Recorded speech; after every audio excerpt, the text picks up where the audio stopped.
প্রিয় শিক্ষার্থীবৃন্দ, আশা করি আল্লাহর রহমতে তোমরা সবাই ভালো আছো। আজকে আমি মহাকর্ষ ও অভিকর্ষ অধ্যায়ের দ্বিতীয় লেকচার শুরু করছি। তো আমরা ঈদের আগে মহাকর্ষ ও অভিকর্ষ অধ্যায়ের একটা লেকচার আমরা শুরু করেছিলাম। তো সেই লেকচারে আমরা পড়ন্ত বস্তুর সূত্র সম্বন্ধে আমরা জেনেছি। এরপরে আমরা অভিকর্ষ বল, মহাকর্ষ বল কাকে বলে সেই বিষয়গুলো নিয়ে আমরা আলোচনা করেছি, নিউটনের মহাকর্ষ সূত্র। এরপরে আমরা যে টপিকটা নিয়ে আমরা আলোচনা করেছিলাম সেটা হচ্ছে গ্রহের গতি সম্পর্কিত কেপলারের সূত্র। তো কেপলারের তিনটা সূত্র ছিল। একটা হচ্ছে কক্ষপথের সূত্র, এরপরেরটা হচ্ছে ক্ষেত্রফলের সূত্র, আর ৩ নাম্বারটা হচ্ছে আবর্তনকালের সূত্র। তো আমরা ৩ নাম্বার যে সূত্রটা, সেই সূত্রটার আমরা লাস্ট এই পর্যন্ত আমরা এসেছিলাম, এই যে টি স্কয়ার সমানুপাতিক আর কিউব, অর্থাৎ সূর্যকে কেন্দ্র করে যখন অন্যান্য গ্রহ নক্ষত্রগুলো ঘূর্ণনশীল হবে, তখন এই গ্রহগুলোর যে আবর্তন কালের বর্গ, সেটা ওই সূর্য থেকে ওই গ্রহের যে গড় দূরত্ব, যেটাকে আমরা আর নামকরণ করেছি ছোট হাতের আর, সেই গড় দূরত্বের ঘনের সমানুপাতিক। এই পর্যন্ত আমরা এসেছিলাম। এবং এই সূত্রটা কিভাবে আসে তার প্রমাণটাও কিন্তু আমরা লাস্ট ক্লাসে দেখিয়েছিলাম। তো এই পর্যন্ত আমাদের শেষ হয়েছিল। এই জায়গা থেকে আমি আবার একটু শুরু করতে চাচ্ছি। তো এখানে দেখো বলা বলা হচ্ছে টি স্কয়ার সমানুপাতিক আর কিউব। তো এটাকে যদি আমরা অঙ্ক করার জন্য একটা সূত্র হিসাবে লিখতে চাই, তাহলে আমরা কি লিখতে পারি বলতো? যে আমার যদি আবর্তন কাল T1 হয়, তার রেসপেক্টে যদি গড় দূরত্ব R1 হয়, একইভাবে আমার আবর্তন কালটা যদি T2 হয় এবং গড় দূরত্ব আমার কি হয়ে যাবে, আলাদা হয়ে যাবে, R2 হয়ে যাবে। যেহেতু আবর্তনকালে বর্গটা সেটা কার সাথে পরিবর্তিত হচ্ছে, সূর্য থেকে ওই গ্রহের যে গড় দূরত্ব তার সাথে পরিবর্তিত হচ্ছে। সুতরাং আবর্তনকাল পরিবর্তন হওয়া মানে আর এর মানটাও কি হওয়া, পরিবর্তন হওয়া। তাহলে সেক্ষেত্রে আমরা এই তথ্যটা যদি আমরা অ্যাপ্লাই করি, তাহলে এই সূত্রটা ব্যবহার করে কিন্তু আমরা একটা নতুন আর একটা সূত্র লিখতে পারি। সেটা হচ্ছে তোমার T1 স্কয়ার ডিভাইডেড, কি লিখতে পারি বলো? T1 square divided T2 square, that is equal to আমরা লিখতে পারি R1 divided by R2 cube. এই যে সূত্রটা তৈরি হলো, এই সূত্রটা ব্যবহার করে দু একটা অঙ্ক পরীক্ষা আসে অনেক সময়। এটা এমসিকিউ পরীক্ষাতেও আসতে পারে, সিকিউ পরীক্ষাতেও আসতে পারে। তো এই সূত্রটা তাহলে কি কি বলা হয়েছে? দুইটা আবর্তনকাল বলা আছে এবং সেই আবর্তনকালের রেসপেক্টে দূরত্ব বলা আছে। তো এই জাতীয় প্রবলেম গুলো যদি পরীক্ষায় আসে, তাহলে আমরা কিভাবে সলিউশন করতে পারি সেই টপিক, সেই সংশ্লিষ্ট একটা অঙ্ক দেখো আমরা এখানে বলতে পারি। যে ধরো আমরা এখানে ভাষায় লিখবো না, ভাষায় লিখতে গেলে অনেক সময় যাবে। ধরো আমি এই যে এটা যেটা ড্রয়িং করলাম, এটা হচ্ছে পৃথিবী, ঠিক আছে? এটা হচ্ছে পৃথিবী। তো বলো তো, পৃথিবী থেকে সূর্যের গড় দূরত্ব কত ধরা হয় বলো? আর এইটা হচ্ছে ধরো তোমার 15 কোটি হ্যাঁ, কিলোমিটার। এটাকে বলা হচ্ছে তোমার সূর্য। তো সূর্য থেকে পৃথিবীর যে গড় দূরত্ব, সেটা আমরা মোটামুটি 15 কোটি কিলোমিটার ধরা হয়, 14,95 লক্ষ কিলোমিটার। সেটাকে আমরা রাউন্ড ফিগারে 15 কোটি আমরা বিবেচনা করি। আচ্ছা, এখন বলতো এই সূর্যের অবস্থান যদি কোনো কারণে, অর্থাৎ এই যে সূর্য এবং পৃথিবীর মধ্যবর্তী যে দূরত্বটা, এই দূরত্বটা যদি পরিবর্তন হয় কোনো কারণে, নরমালি আমার যখন দূরত্ব ছিল কত, দূরত্ব তোমরা বলছো যে R1 ইকুয়াল টু কত এখন আছে, 15 কোটি কিলোমিটার, তাই না? এটা হচ্ছে 15 কোটি কিলোমিটার, আমি শর্টকাট লিখতেছি এখানে 15 কোটি। আবার এই অবস্থায় আবর্তনকালটা কত বলতো? যখন সূর্য এবং গ্রহের গড় দূরত্ব, সূর্য থেকে পৃথিবীর গড় দূরত্ব যখন 15 কোটি কিলোমিটার, তখন আবর্তনকালটা কত? অর্থাৎ সূর্যকে কেন্দ্র করে পৃথিবী কতদিন একবার আবর্তন করে? 365 দিনে। তার মানে আমরা T1 ইকুয়াল টু লিখতে পারি 365 দিন বা ডেজ, যে কোনো একটা দিয়ে লিখো, এতদিন। আচ্ছা, এখন যদি আমার এই যে সূর্য এবং গ্রহের গড় দূরত্বটা যদি পরিবর্তন হয় কোনো কারণে, এখন পরিবর্তন মানে কি? সেটা তোমার কি হতে পারে? বৃদ্ধিও পেতে পারে, হ্রাসও পেতে পারে। যেমন আমার সূর্যের অবস্থান ধরো কোনো কারণে এই অবস্থান দূরত্ব ধরো তোমার পরিবর্তন হয়ে গেল, এই অবস্থাটা তৈরি হলো। আবার কোনো কারণে সূর্য যদি তোমার এই অবস্থানে আসে, তাহলে দূরত্ব কমে গেল। তো এখন বলো তো, R2 যদি তোমার ধরো, আমি বললাম ধরো 2R1 হয়, অর্থাৎ আমার সূর্য থেকে পৃথিবীর যে গড় দূরত্ব আগে যেটা ছিল তার দ্বিগুণ যদি হয়, তাহলে এখন পৃথিবীতে কত দিনে 1 বছর হবে? T2 that is equal two what? এই জাতীয় যে প্রবলেম গুলো আছে, সেই প্রবলেম গুলো বের করার জন্য তোমার এই সূত্রটা ইউজ করতে হবে। তো এই সূত্রটা যদি আমরা ব্যবহার করি, একজন ক্যালকুলেটর বের করো, তাহলে আমরা এখানে কার মানটা পেতে চাচ্ছি? টিটুর মানটা বের করতে চাচ্ছি আমরা। তাহলে আমরা এই সূত্রটাকে আমরা আবার রিকল করব। এটি সূত্রটা রিকল করে আমরা T two that is equal to আমরা কি লিখতে পারি বলো তো? টি টু ইকুয়াল টু আমরা স্যার লিখতে পারি 182 দেখো আর 183 দিন। R2 একটু ক্যালকুলেশনটা ভালো করে করার চেষ্টা করো, কোনো ধরনের ভুল যেন না হয়। R2 ডিভাইডেড R1, তার উপরে কি আছে, এর উপরে টোটালটার উপরে পাওয়ার 3 আছে কিন্তু, ঠিক আছে। জি স্যার। এবং এটার উপরে একটা বর্গমূল চিহ্ন চলে আসবে, ইনটু এই জায়গায় T1 টা চলে আসবে। দেখো এই সূত্রটা বুঝতে পেরেছো কিনা, আমি একবারে লিখেছি। 1032.37। হ্যাঁ, তাহলে কে যেন একজন বলেছে ভুল বললা, তাহলে দ্যাট ইজ ইকুয়াল টু, প্রথমে যে বলেছিলে সে ভুল বলেছো। আচ্ছা, তো R2 এর মানটা কত বলো? 2R1। ওই R1 15 কোটি লেখার দরকার নেই, কাটাকাটি হয়ে যাবে।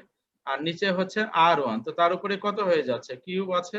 আর বাহিরে, রুটের বাহিরে কিন্তু এটা T1 টা আছে, কেননা ওই যে T1 এর উপরে স্কয়ার আছে, তাই না? তো রুট করলে স্কয়ার রুট কাটাকাটি হয়ে যাবে না, তাহলে T1 কত হবে এখানে? 365। তো এইটা ক্যালকুলেশন করলে আমরা ফাইনালি যে রেজাল্টটা পাবো সেটা কত পাচ্ছি, কে যেন বললো? 1000। স্যার 1032.3। আচ্ছা, আমি ওই ফ্র্যাকশনটা নিলাম না, হ্যাঁ, এতদিন। তাহলে দেখো তো এখন পৃথিবীতে কতদিনে 1 বছর হবে বলো? 1032 দিনে 1 বছর। 32 দিনে। তাহলে আমরা কি শিখলাম, যে সূর্য থেকে পৃথিবীর যে দূরত্বটা সেটা যদি বৃদ্ধি পায়, তাহলে আমার বছরে, আমার যে পৃথিবীতে যে মানে বছরে যে লেন্থটা, মানে দিনের সংখ্যা, সেটা কি হবে? বৃদ্ধি পাবে। আর যদি সূর্য থেকে গ্রহের, আমার পৃথিবীর গড় দূরত্ব হ্রাস পায়, তাহলে আমার 365 দিনে যেখানে 1 বছর হবে, সেই ক্ষেত্রে 1 বছর হবে 365 চেয়েও কত কম দিনে তোমার 1 বছর হয়ে যাবে।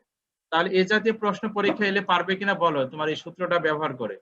যেমন আমি যদি বলি যে সূর্য এবং পৃথিবীর মধ্যকার দূরত্ব যদি তোমার 1/3 হয়, 1/3 হয়, তাহলে সেক্ষেত্রে পৃথিবীতে কত দিনে 1 বছর হবে? তার মানে আমার কি R1 ইকুয়াল টু কত, ধরো R1 ইকুয়াল টু 15, বা এটাকে আরই বিবেচনা করো, কোনো সমস্যা নাই। T1 ইকুয়াল টু 365 দিন, R2 ইকুয়াল টু বলা হচ্ছে 1/3, তার মানে কত, R/3 চেয়েছে যে T2 that is equal two what.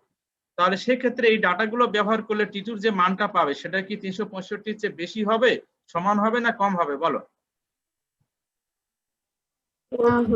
কম হবে। কম হবে। তাহলে এই প্রবলেমটা বুঝতে পেরেছো কিনা বলো সবাই? এই কেপলারের তৃতীয় জি, সূত্র স্যার। ব্যবহার করে পরীক্ষায় যদি অঙ্ক আসে, তাহলে সবাই কি পারবে? জি স্যার, ইনশাআল্লাহ। আচ্ছা, তো মোটামুটি আমরা কেপলারের যে সূত্র ছিল সেটা আমরা শেষ করলাম। এবারে আমরা গুরুত্বপূর্ণ আর একটা টপিকের দিকে যাব, সেটা হচ্ছে অভিকর্ষ ত্বরণ। বলো তো অভিকর্ষ ত্বরণ কাকে বলে, কে বলতে পারে এই সংজ্ঞাটা? অভিকর্ষ ত্বরণ বলতে আমরা কি বুঝি? অভিকর্ষ মহাবিশ্বের ত্বরণ। যে কোনো স্যার, একটি বস্তুর সাথে পৃথিবীর আকর্ষণ। না, হলো না। অভিকর্ষ স্যার, ত্বরণ, অভিকর্ষ বলের কারণে যে ত্বরণের সৃষ্টি হয়। হ্যাঁ, অভিকর্ষ বলের কারণে যে ত্বরণের সৃষ্টি হয় সেটাকে বলা হয় অভিকর্ষ ত্বরণ। হ্যাঁ, ঠিক আছে, কিন্তু এটাকে যদি আরেকটু ভালোভাবে সংজ্ঞায়িত করতে চাই, তাহলে আমরা এইভাবে বলতে পারি না যে অভিকর্ষ বলের প্রভাবে ভূপৃষ্ঠে মুক্তভাবে পড়ন্ত কোনো বস্তুর বেগ বৃদ্ধির হারকেই বলা হয় অভিকর্ষ ত্বরণ, বা প্রতি সেকেন্ডে যে বেগ বৃদ্ধি পায় সেটাকে কি বলা হয়? অভিকর্ষ ত্বরণ। এই সংজ্ঞাটা কি তোমরা জানো, না ভুলে গিয়েছো, নাকি পড়োই নাই তোমরা?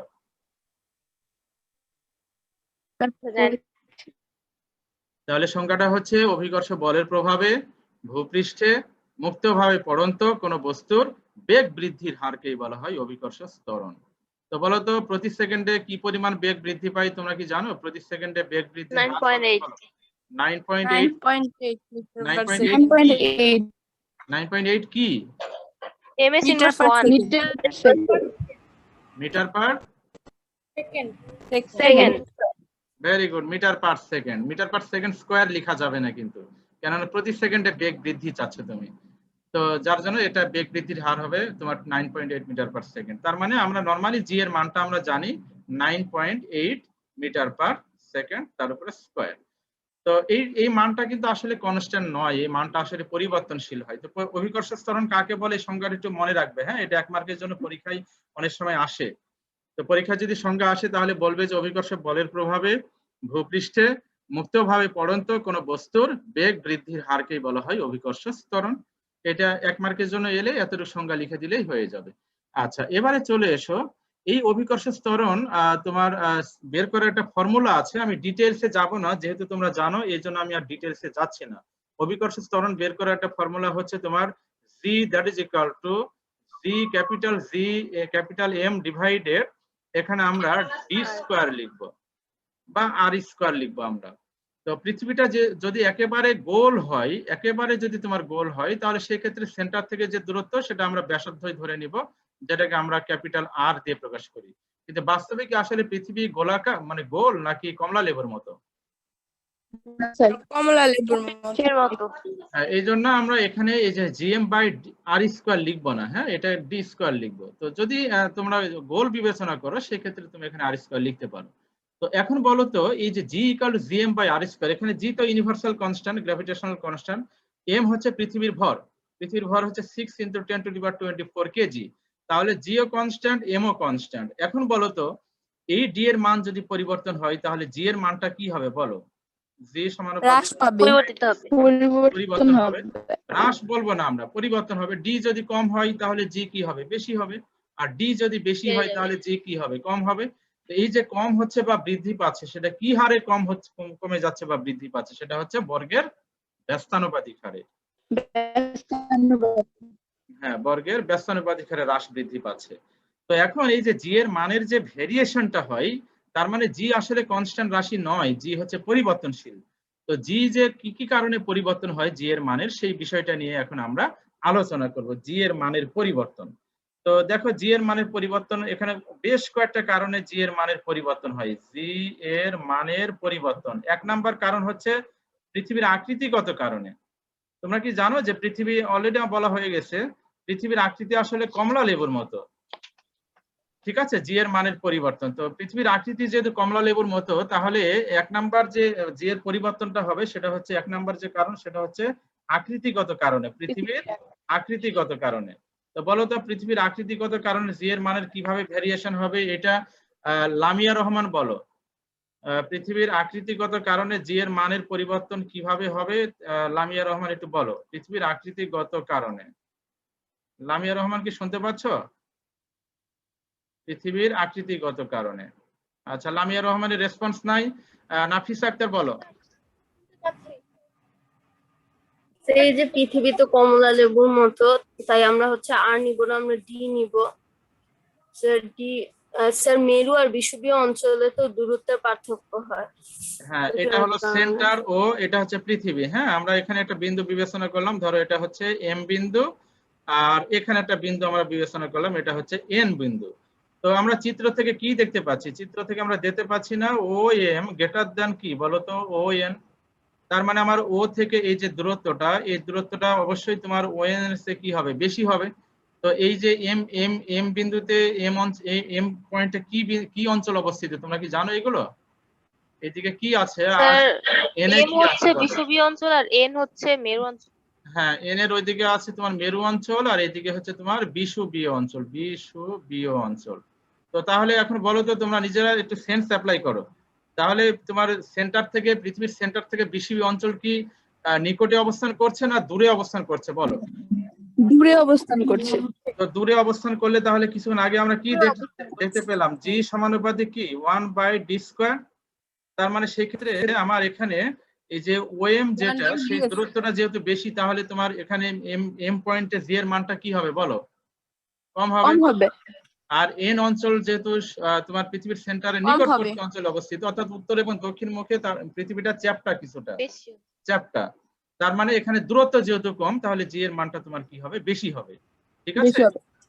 তার মানে আমার কি দেখতে পেলাম যে মেরু অঞ্চলে, বিষুবীয় অঞ্চলে যেহেতু ডি এর মানটা কি বেশি, তো ডি এর মানটা বেশি হওয়ার কারণে জি এর মানটা কি হবে? কম হবে। আর মেরু অঞ্চলে তোমার কি হলো? ডি এর মানটা কি হয়েছে? কম হয়েছে। তো ডি এর মানটা কম হওয়ার কারণে জি এর মানটা তোমার কি হবে? বেশি হবে। দেখো এটা হচ্ছে তোমার বিষুবীয় অঞ্চল আর এটা হচ্ছে তোমার মেরু অঞ্চল। তাহলে এই যে জি এর মানের যে ভেরিয়েশন হচ্ছে, এটা কি কারণে এই জি এর মানে পরিবর্তন হচ্ছে বলো? সেটা হচ্ছে পৃথিবীর আকৃতির কারণে। তাহলে আমরা কি দেখতে পেলাম? বিষুবীয় অঞ্চলে জি এর মান সবচেয়ে কম আর মেরু অঞ্চলে জি এর মানটা হচ্ছে সবচেয়ে বেশি। তাহলে এখন বলো তো বিষুবীয় অঞ্চল থেকে যদি মেরু অঞ্চলে সাবা বলো বিষুবীয় অঞ্চল থেকে যদি তুমি মেরু অঞ্চলের দিকে হেঁটে যেতে থাকো, তাহলে তোমার ফিলিংসটা কি হবে বলো? ওজন বৃদ্ধি পাবে, ভারী। মনে ভেরি হবে গুড। নিজেকে। ওজন বৃদ্ধি পাবে। কেন ওজন বৃদ্ধি পাবে? কেননা আমরা জানি যে ওজন W দ্যাট ইজ ইকুয়াল, আমরা জানি M ইনটু G। তো আমরা কি পাচ্ছি? বিষুবীয় অঞ্চল থেকে মেরু অঞ্চলের দিকে গেলে জি এর মানটা কি হতে থাকবে বলো? জি এর মানটা বৃদ্ধি পেতে বৃদ্ধি থাকবে। পেতে। আর জি এর মানটা বৃদ্ধি পেতে থাকলে আমার ডাব্লুর মানটাও কি হবে? বৃদ্ধি পাবে। তো ডাব্লু মানে কি আসলে? ওজন। তো ওজন আমরা কি করি বলো তো? ওজন কি আমরা দেখি না অনুভব করি? অনুভব করি। অনুভব অনুভব করি, মানে এটা একটা ফিলিংস। তার মানে তুমি যদি বিষুবীয় অঞ্চল থেকে মেরু অঞ্চলের দিকে হেঁটে যাও তাহলে তোমার যে ফিলিংসটা হবে সেটা হচ্ছে তুমি নিজেকে ভারী অনুভব করবে, তোমার ওজনটা বৃদ্ধি পাবে। আর যদি তুমি মেরু অঞ্চল থেকে বিষুবীয় অঞ্চলের দিকে হেঁটে আসো তাহলে তোমার ফিলিংসটা হবে হালকা, তুমি নিজেকে হালকা অনুভব করবে। ঠিক আছে? এই তাহলে মোটামুটি আমরা পৃথিবীর আকৃতিগত কারণে জি এর মানের যে ভেরিয়েশন হয় এবং তার সংশ্লিষ্ট যে তোমার গুরুত্বপূর্ণ যে কথাগুলো আছে সেই কথাগুলো নিয়ে আমরা এতক্ষণ আলোচনা করলাম। তো দেখো তো এই 1 নম্বর টপিকটার ব্যাপারে সবাই ক্লিয়ারলি বুঝতে পেরেছো কিনা? জি স্যার। আচ্ছা, জি, এবারে স্যার। চলে আসো স্যার। 2 নাম্বার যে ভেরিয়েশনটা হয়, 2 নাম্বার যে কারণ সেটা হচ্ছে তোমার উচ্চতার কারণে। উচ্চতা বলতে বোঝানো হচ্ছে যে তুমি যদি পৃথিবী পৃষ্ঠ থেকে উপরের দিকে যাও উচ্চতার কারণে, তাহলে তোমার সেই ক্ষেত্রে কি হবে বলো? পৃথিবী পৃষ্ঠ থেকে যদি উপরের দিকে যাও তাহলে জি এর মান কি ওজন জি এর কমে মান যাবে। কমবে। জি এর মান কমে যাবে। তো এটা কমে যাবে। কিভাবে কমবে সেটা আমরা একটু চিত্র দিয়ে একটু বোঝানোর চেষ্টা করি। এই ক্যালকুলেশন গুলো সুবিধার জন্য আমরা পৃথিবীটাকে একটা গোল বিবেচনা করব। যেহেতু পৃথিবী থেকে আমরা উপরের দিকে যাচ্ছি, একটা গোল আর ব্যাসার্ধের একটা গোলক কল্পনা করা হয়, সুষম ঘনত্বের গোলক কল্পনা করা হয়। তো এইটাকে বলা হচ্ছে সেন্টার। পৃষ্ঠের যে কোনো বিন্দু এখানে নামকরণ করো এ, আর উপরে পৃথিবীর পৃষ্ঠ হতে উপরে যে কোনো বিন্দু এটাকে নামকরণ করো ধরো তুমি বি। তো পৃষ্ঠ থেকে কত উপরে তুমি জি এর মানটা বের করবে, এই হাইটটাকে নামকরণ করো এইচ। আর ও থেকে এ পর্যন্ত যে দূরত্ব সেটা কি পৃথিবীর ব্যাসার্ধ ক্যাপিটাল আর। আমরা পৃথিবীকে কি কল্পনা করলাম? সুষম ঘনত্বের এবং আর ব্যাসার্ধের গোলক কল্পনা করা হলো। ঠিক আছে? যেহেতু আমরা পৃথিবী থেকে যদি উপরের দিকে যাই তাহলে উপর থেকে পৃথিবীটাকে কি মনে হবে জানো? বলতো উপর থেকে যদি আমরা পৃথিবীকে দেখি তাহলে পৃথিবীটাকে আমরা কি দেখব? গোলাপ। একটা বিন্দু। মতো। হ্যাঁ, বিন্দুর মতো দেখবো। তো বিন্দুর শেপটা কি বলো? গোলক। আমরা যে এই যে পৃথিবী থেকে যে অন্যান্য গ্রহ নক্ষত্রগুলো দেখতেছি সেটা কেমন বলো তো? সেটা কি আয়তাকার, বৃত্তাকার দেখি নাকি গোলকের মতো দেখা? না স্যার, গোল। গোল। বিন্দুর মতো। গোলকের মতো। ওই তো বিন্দু মানেই তো গোলক, একটা গোলক। তার মানে আমরা পৃথিবীটাকে কি কল্পনা করলাম? রো ঘনত্বের এবং আর ব্যাসার্ধের একটা গোলক কল্পনা করা হলো। তো সেই গোলকের পৃষ্ঠ থেকে এ বিন্দু স্যার, বলো। সুষম ঘনত্ব কেন বললেন? পৃথিবীর সুষম- ঘনত্ব কি সুষম থাকে? না, সুষম থাকে না, এটা কল্পনা করা হয়। এটা কল্পনা করা হয়। সব জায়গায় পদার্থের পরিমাণ সমান নয়, কিন্তু গাণিতিক ক্যালকুলেশনের সুবিধার জন্য এখানে সুষম ঘনত্ব বিবেচনা করা হয়। কিন্তু বাস্তবে যদি আমরা প্র্যাকটিক্যালি দেখি তাহলে আসলে সব জায়গায় ঘনত্ব সমান নয়। কেননা পৃথিবীর অভ্যন্তরে বিভিন্ন জায়গায় বিভিন্ন রকমের পদার্থ আছে। তো সেখানে তোমার পাথর, অনেক কিছু পদার্থের পরিমাণ আছে, লোহা পাথর অনেক কিছু আছে। তো সুতরাং ঘনত্ব আলাদা আলাদা হবে, কিন্তু গাণিতিক সুবিধার জন্য আমরা সুষম ঘনত্ব বিবেচনা করি।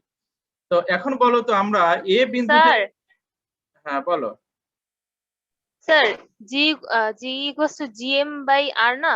তো যদি GM by পৃথিবীর R কেন্দ্রে square। আসা হয় তাহলে আর এর মান, জি স্যার, আর স্কয়ার।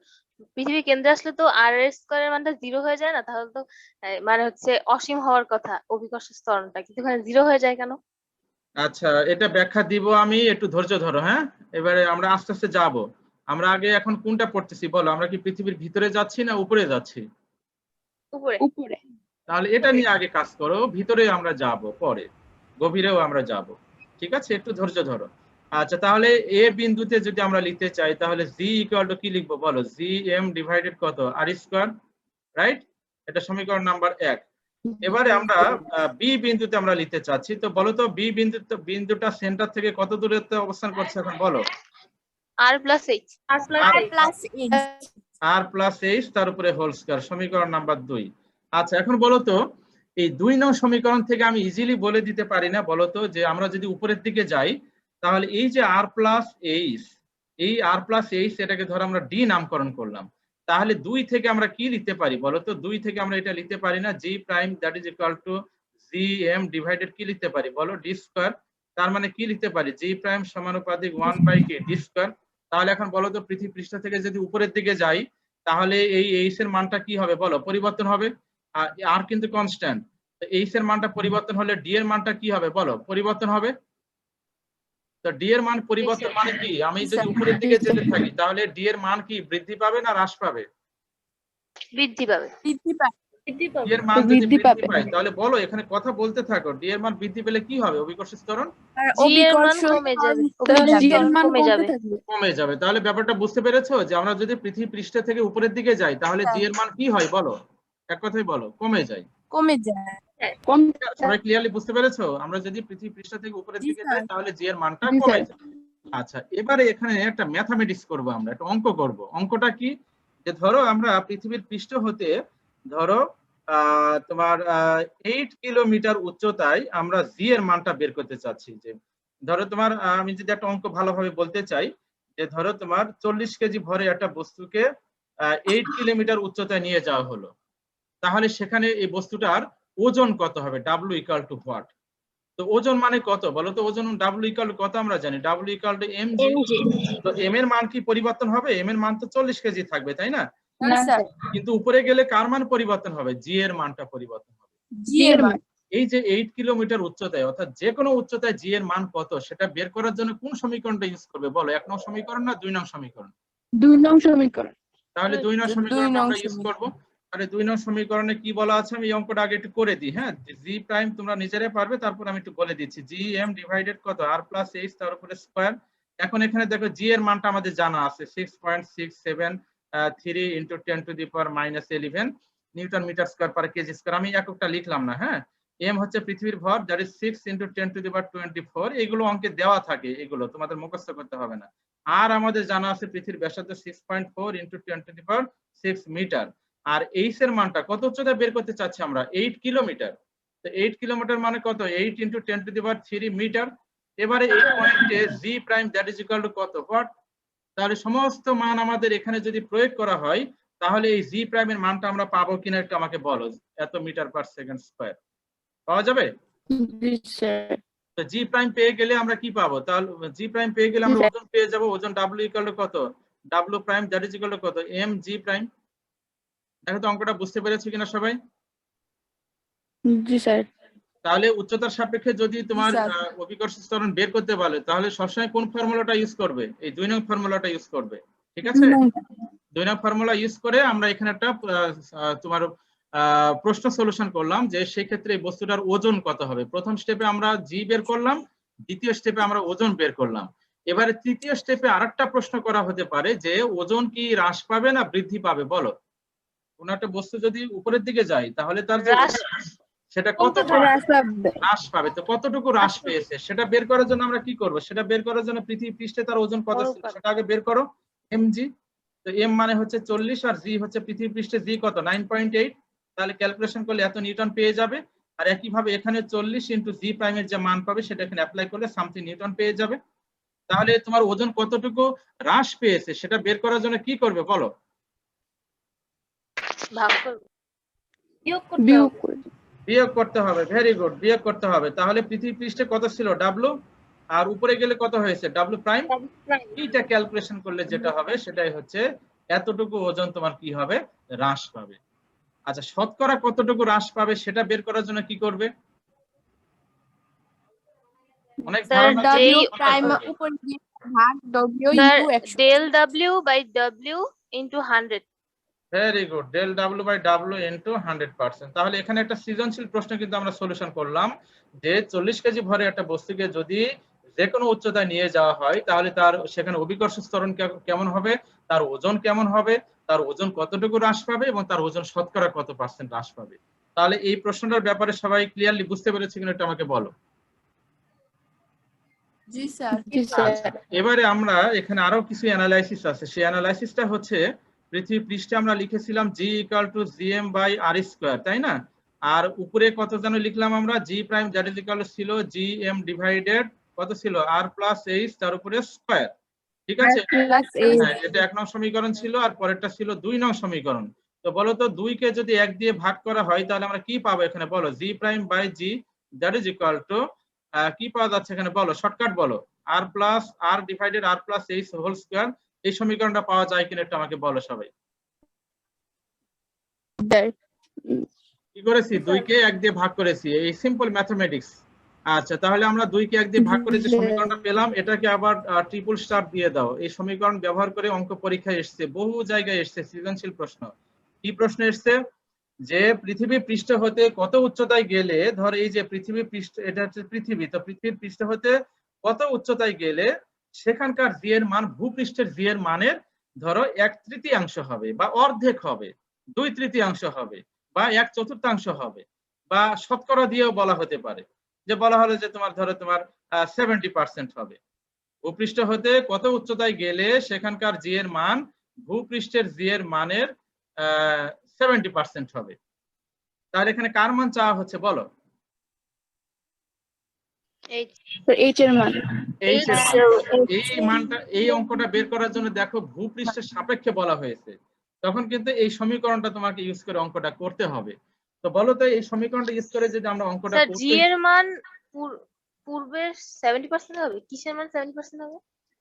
হ্যাঁ সেটা বলা হয়েছে যে ভূপৃষ্ঠ হতে কত উচ্চতায় গেলে সেখানকার জি এর মান ভূপৃষ্ঠের জি এর মানের 70% হবে বা 1/3 হবে বা অর্ধেক হবে বা 1/4 হবে বা 2/3 হবে। অনেকভাবে প্রশ্ন পরীক্ষা আসতে পারে, একটা পারলে বাকিগুলো পারবে। তো এখন বলো তো পৃথিবী পৃষ্ঠে অভিকর্ষ ত্বরণ কত ধরে নিব আমরা? জি, রাইট? 9.8। আচ্ছা মান বসানোর দরকার নাই। আর যে কোনো উচ্চতায় জি প্রাইম ইকুয়াল টু কত লিখবো আমরা বলো? জি এর কত পার্সেন্ট বলো? 70%। জি এর 70%, তাহলে দ্যাট ইজ ইকুয়াল টু কত হবে? 0.7 ইনটু জি। জি এর মান বসানোর দরকার নাই, 9.8, এটা কাটাকাটি হয়ে যাবে। 0.7 ইঞ্চি। আচ্ছা তাহলে এখন আমাদের সূত্রটা কি? সূত্রটা হচ্ছে তোমার G divided G prime divided G, that is equal to R square, আমরা একবারে লিখি R divided R plus H, তার উপরে হোল স্কয়ার লিখে দিলাম আমরা একবারে, যেহেতু উপরেও স্কয়ার আছে নিচেও স্কয়ার আছে। ঠিক আছে, এবারে মান অ্যাপ্লাই করো। তো মান অ্যাপ্লাই করলে কি হচ্ছে? জি প্রাইম মানে কত? 0.7 ইনটু জি, নিচে জি জি থাকবে, তাহলে কি 9.8 মানটা লেখার দরকার আছে?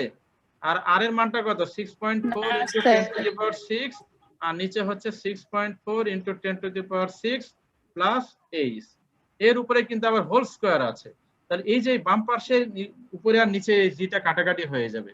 তো কাটাকাটি হলে ফাইনালি আমরা এখান থেকে কার মানটা পেয়ে যাব? এইচ এর মানটা পেয়ে যাব। এইচ কত মিটার? ক্যালকুলেশন বাসায় করে নিবে। তাহলে অঙ্কটার ব্যাপারটা বুঝতে পেরেছো কিনা দেখো, যে ভূপৃষ্ঠ হতে কত উচ্চতায় গেলে, মানে উচ্চতা যদি চাওয়া হয় কত উচ্চতায় গেলে সেখানকার অভিকর্ষ ত্বরণের মান ভূপৃষ্ঠের অভিকর্ষ ত্বরণের মানের এত পার্সেন্ট হবে বা তৃতীয়াংশ অর্ধেক, যে কোনো কিছু বলা থাকতে পারে। তো এ জাতীয় প্রশ্ন পরীক্ষা যদি আসে তাহলে তোমরা পারবে কিনা এটা আমাকে ইনশিওর করো। জি স্যার।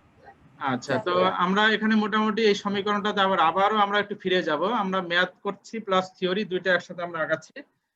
সেটা হচ্ছে দেখো আমরা G prime by G, that is equal to আমাদের এসছে কত? আর স্কয়ার ডিভাইডেড কত জানো? আর স্কয়ার ডিভাইডেড কত? R plus plus H whole square.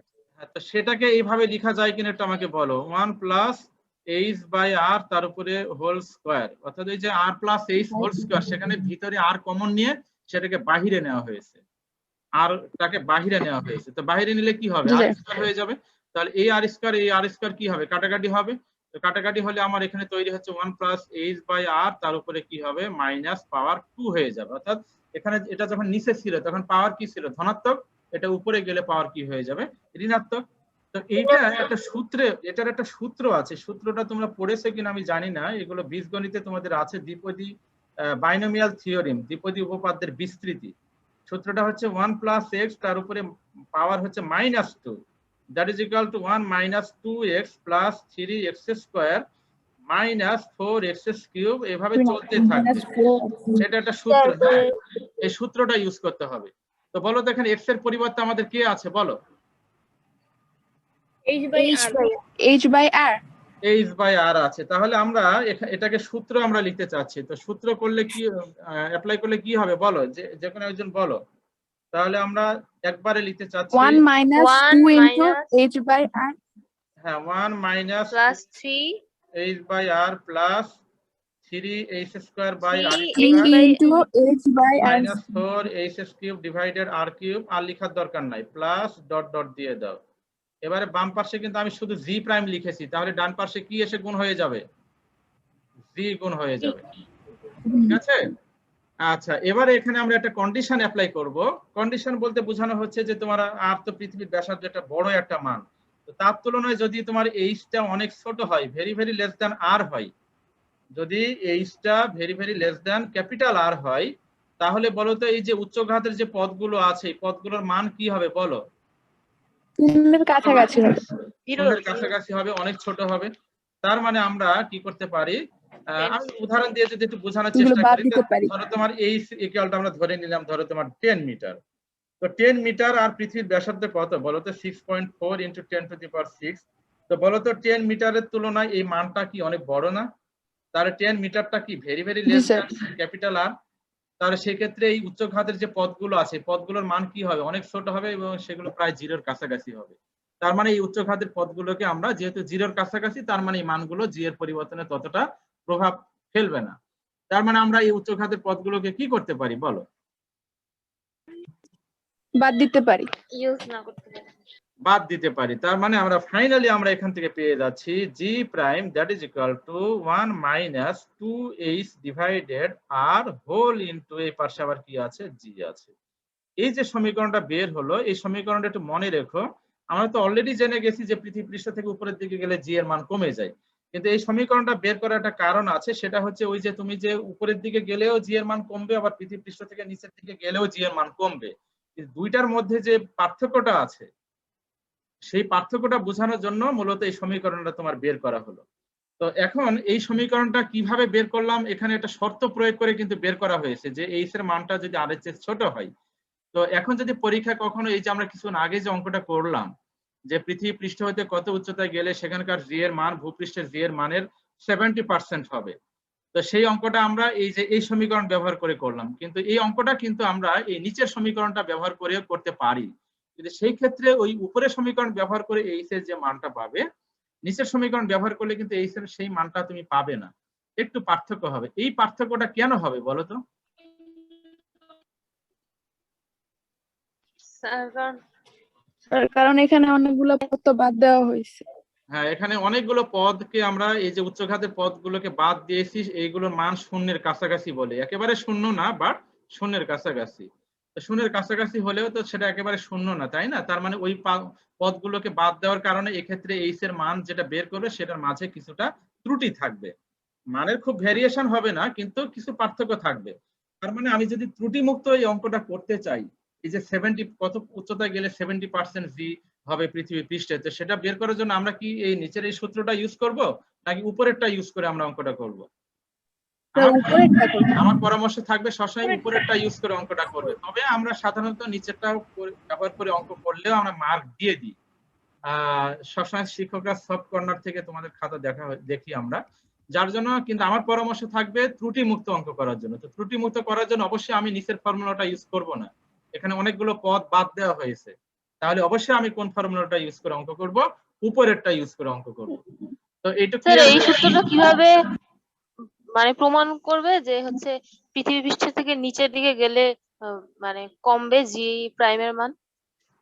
করাবো তো, একটু ওয়েট করো, তোমরা এত ইয়ে হও কেন, এত এক্সাইটেড হলে তো সমস্যা। আচ্ছা, এটা আমি তো উচ্চতার ব্যাপারটা বোঝাচ্ছি, আমি তো এখনো গভীরে যাইনি। তো এই পর্যন্ত ক্লিয়ারলি বুঝতে পেরেছি কিনা এটা আমাকে বলো সবাই। জি স্যার। আচ্ছা, এত যদি তোমরা যদি গাছ না লাগাইতেই ফল খেতে চাও তাহলে কি হয়? তাহলে আমি অলরেডি পড়াচ্ছি একটা টপিক, তুমি প্রশ্ন করতেছো আরেকটা টপিক, আমি তো উচ্চতার কারণে জি এর মানটা ভেরিয়েশন বের করতে যাচ্ছি। এবারে চলে আসো মিস সাবা। সাবার কি প্রশ্ন বলো? সাবার প্রশ্ন হচ্ছে গভীরে গেলে কি হবে? হ্যাঁ স্যার, বুঝছি। গভীরতার, এই যে এখন বুঝবা, এখনো বুঝো না, এই যে গভীরতার কারণে। তো গভীরতার কারণে এটা মনে হয় শেষ করা যাবে কিনা, 4 মিনিট সময় আছে। দেখি, এই যে এটা হচ্ছে তোমার পৃথিবী, হ্যাঁ আমি একটু দ্রুত লিখবো। এটা হচ্ছে তোমার ধরো পৃষ্ঠে এ একটা বিন্দু, পৃথিবীর সেন্টার থেকে এটা হচ্ছে সেন্টার থেকে ও এ দূরত্বটা কত বলো তো? আর এবার আমরা এই বি বিন্দুতে জি এর মানটা বের করতে চাচ্ছি, বি বিন্দুতে, ঠিক আছে? তো বি বিন্দু, তাহলে তোমার এখানে বলো তো পৃথিবী পৃষ্ঠ থেকে আমরা কতটুক ভিতরে গেলাম, গভীরে গেলাম, এই দূরত্বটাকে আমরা নামকরণ করলাম ধরো এইচ নামকরণ করলাম, ঠিক আছে? তাহলে বলো তো তোমার ও থেকে এ এটা কত? আর। ওকে, ও ও থেকে বি এটা কত হবে তাহলে আর মাইনাস এইচ। আমরা পৃথিবী পৃষ্ঠ থেকে কত গভীরে আর মাইনাস এইচ গভীরে গিয়েছি, ঠিক আছে? তোমরা কি শুনতে পাচ্ছ?